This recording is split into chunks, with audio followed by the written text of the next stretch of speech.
Guys, কি অবস্থা সবার? কেমন আছো সবাই?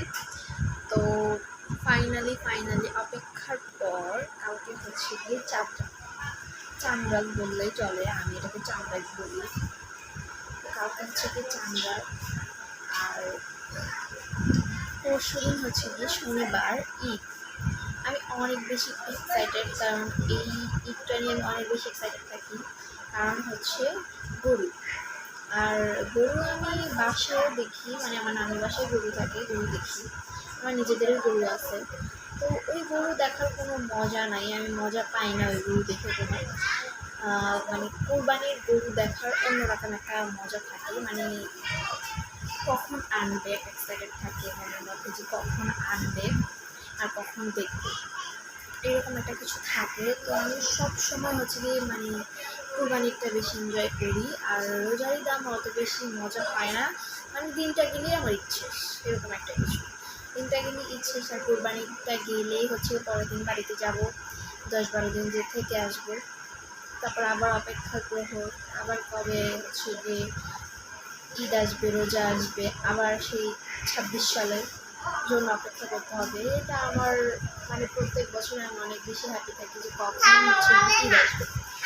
তুমি বাইরে যাও, তোমার মোবাইল মানে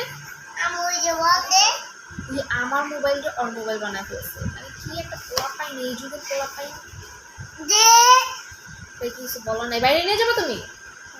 কেন? আমার ফোনটা পড়ে যাবে তো। আমার ফোন পড়লেই তোরে আমি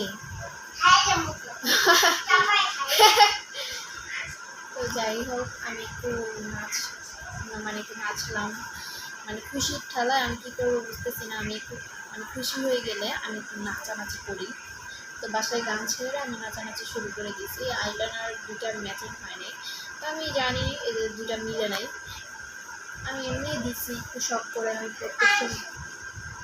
প্রত্যেক সময় হচ্ছে কি মেকআপ করি, আমার যখন মুড অফ থাকে তখন আমি মেকআপ করে আমার মনটা আমি ভালো করি। মেকআপ করলেও তো অনেক সময় মুড মানে ঠিক হয় না, যে ভালো হয় না অনেক সময়। তো চেষ্টা করি যে সবসময় আমার মুডটাকে ভালো রাখার, আর অনেক সময় আমার মুড সবসময় তার মুড ভালো থাকে না, এটা আপনার হোক আমার হোক, সবসময় তার মুড ভালো থাকে না। তো তাই আমি চেষ্টা করি যে মেকআপ করার, বেশি বেশি করে মেকআপ করার। আর আমার স্কিন মাঝে মধ্যে নিয়ে আমি অনেক মানে টেনশনে থাকি যে গোটা যদি উঠে, যদি গোটা উঠে না, মানে উঠবে না, এগুলো অনেক ভালো কোয়ালিটির মেকআপ। তারপর একটা ভয় থাকে নিজের কাছে, তারপর আমার এখানে একটা ঘামাচি উঠছে, এটা নিয়ে আমি অনেক মানে ভয়ে আছি। এটা ঘামাচি উঠছে, এটা নিয়ে আমি প্রচুর ভয়ে আছি, টেনশনে ছিলাম যে এটা কী উঠছে। অনেকের তো গালের মধ্যে ব্রণ উঠে, আমার ব্রণ এখনও কিছু উঠেনি, দেখি কি হয়। আল্লাহ আল্লাহ না করে না উঠুক, কারণ ব্রণ উঠলে আর যেতে চায় না, একদম স্কিনটাকে নষ্ট করে ফেলে। ওকে, আল্লাহ হাফিজ।